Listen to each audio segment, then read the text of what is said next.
Martedì 17 settembre, San Roberto Bellarmino.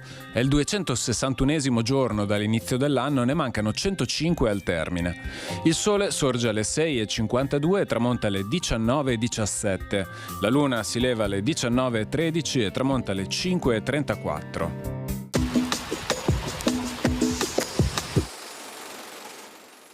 Taglio del porto a Porto Viro.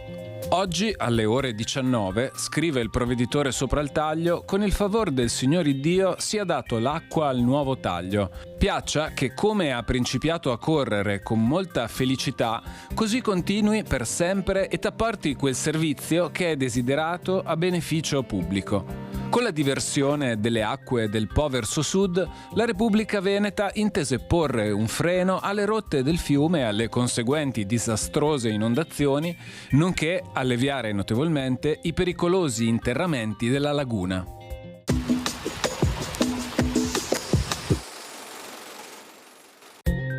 Le previsioni per domani. Nuvolosità in aumento, con delle piogge sulla pianura, più probabilmente su Rodigino e zone limitrofe. Ancora ventoso.